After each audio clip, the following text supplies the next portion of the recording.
كل ما تتوب ترجع تغلط نفس الغلطة تاني. حاسس إنك منافق ومكسوف ترفع إيدك لربنا.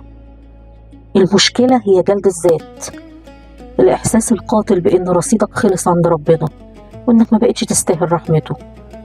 الوجع ده بيخلينا نيأس ونبعد أكتر ونقول لنفسنا خلاص خربت، ربنا مش هيقبلني تاني.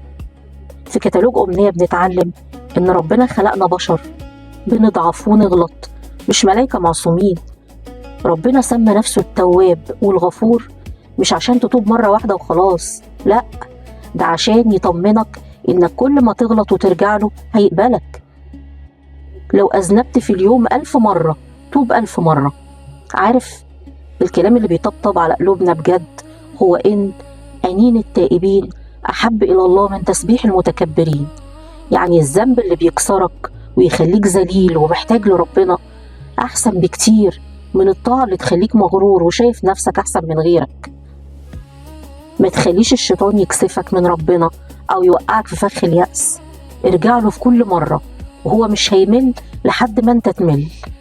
ولو محتاج رسالة دافية تطمن قلبك كل يوم تابعنا.